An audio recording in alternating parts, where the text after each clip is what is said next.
Et maintenant, je voudrais vous introduire M. Claude Sabourin, chef et porte-parole du Parti vert du Québec, qui tenait à vous faire part de quelques mots. M. Sabourin.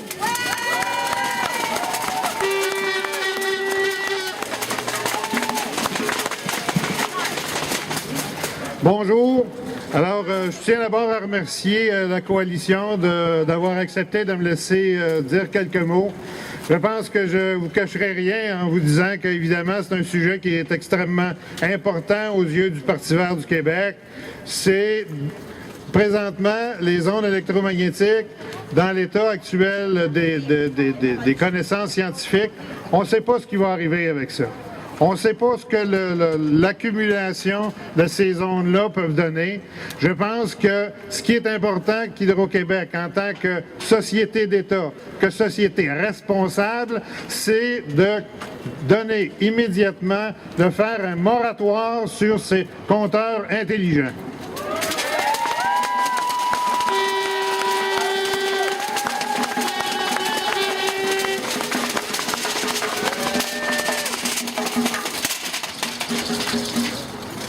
De plus, évidemment, puisque mon temps va être compté, M. Riopel me regarde déjà avec un œil très sérieux. Alors, je veux évidemment parler d'Hydro-Québec. Je pense qu'il y a 50 ans maintenant, on s'est donné un outil extrêmement puissant. Un outil que l'on croyait qu'il allait changer notre société, qui s'appelle Hydro-Québec. Malheureusement, aujourd'hui, qu'est-ce que c'est devenu Hydro-Québec, je vous le demande? Effectivement, Hydro-Québec opère exactement comme une compagnie privée. Il se sacre complètement du monopole qu'il y a auprès de ses clients. Il ne nous pose pas de questions à savoir qu'est-ce qu'on va avoir comme produit. Il nous impose les produits qui ont décidé qu'elle allait nous donner. Je pense qu'actuellement, il faut dire collectivement, en tant que société, en tant que Québécois, non, on n'en veut pas.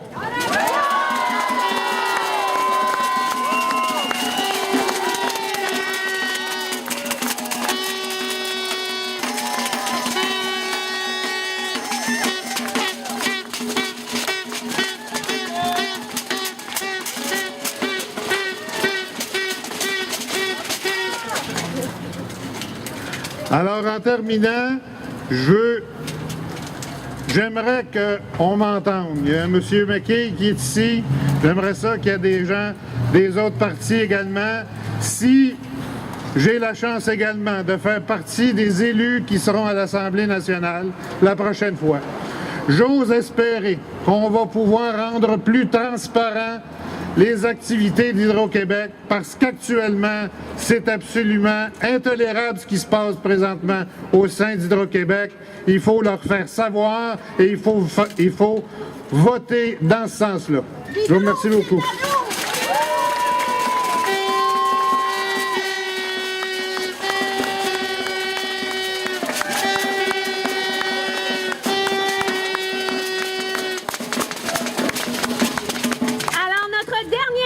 Aujourd'hui, M. Sylvain Lafrenière, intervenant du Nord de Montréal et président du Conseil d'administration de l'Union des consommateurs, s'adressera maintenant à vous. M. Lafrenière. Merci. Bonjour tout le monde. Alors, moi, je viens ici comme représentant des associations de consommateurs. D'abord, pour vous dire, même si ce n'est pas notre champ d'expertise, qu'au niveau de la santé, on partage les préoccupations de bien des gens, puis on est heureux de ce mouvement citoyen-là qui s'est parti. Il y a des questions effectivement à se poser là-dessus et on pense que ça justifie pleinement la demande d'un moratoire ou qu'il y ait une étude sérieuse de la question. Bravo. Sur la question des... On m'a demandé de parler de la question économique maintenant. Je lisais encore cette semaine un article qui faisait la recension des interventions d'Hydro-Québec sur les dangers de ces compteurs-là. Puis leur propre chiffre qui nous dit sur la place publique, ça va de 20 000 fois à 300 000 fois, puis même plus des fois moins dangereux que la norme de Santé Canada. Oui, on peut effectivement bien la contester, mais ça vous donne l'idée du type de réponse qu'ils donnent. Hein? C'est pas très précis. Pas très précis. C'est exactement ce qui se passe à la Régie de l'énergie actuellement quand on leur pose des questions sur l'économie. Les réponses sont fuyantes, on n'en donne pas, ça répond pas ou ça répond à moitié. C'est de même que ça se passe. 2 exemples, je ne vais pas vous assommer avec plein de chiffres. On leur a demandé... oui, ça va-tu? OK. On leur a demandé, est-ce que 5 ans, c'est vraiment le projet le plus économique? Parce que c'est une question qui se pose. Hein. On va enlever à peu près presque la moitié des compteurs qui sont encore bons aujourd'hui, qu'on a déjà payés, puis qui vont enlever comme ça. Bonjour. La dépense, on s'en fout. C'est une question qui se pose. La réponse, on n'a pas fait de plan B. Aucune étude sur un plus long terme pour voir si ça coûtait moins cher, tout ça. Il faut y croire sur parole. Mettons qu'au vu de ce qu'on a vu les dernières années, c'est pas tellement quelque chose qu'on a le goût de faire. Deuxième aspect, dans leur propre projet, ils nous disent que ces compteurs-là, ils ont 15 ans d'existence. Or, ils prévoient seulement, dans leur comptabilité, le remplacement de 28% de ces compteurs-là. Ça fait presque les 3/4 qui prévoient même pas remplacer en dedans de 15 ans. C'est qui va payer cette dépense-là? C'est une méchante chance à prendre. Des questions de même, je pourrais vous en nommer plein, des réponses. Ce qui fait que nous, actuellement, on conteste beaucoup les chiffres qui sont avancés par Hydro-Québec. Et c'est important parce que la réponse que donnait Hydro-Québec, si ça dépasse les coûts, et c'est la première menace, c'est pas grave, on va refiler la facture. OK. Fait que, il y a des questions importantes à se poser. Juste, ça, c'est la première menace économique. Il faut que la Régie fasse une job de poser et d'avoir des réponses plus claires de la part d'Hydro-Québec sur les questions qu'on a posées, nous autres, l'Union des consommateurs et d'autres intervenants.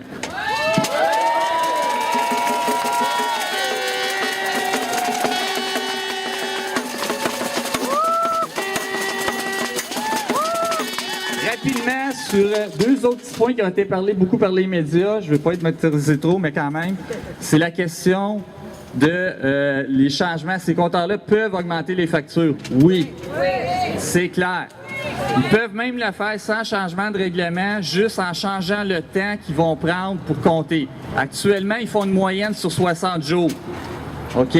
Ça veut dire que si vous ne dépassez pas 30 kWh par jour, votre facture, elle va coûter 5,4 cents du kilowatt. Donc, ça reste le minimum.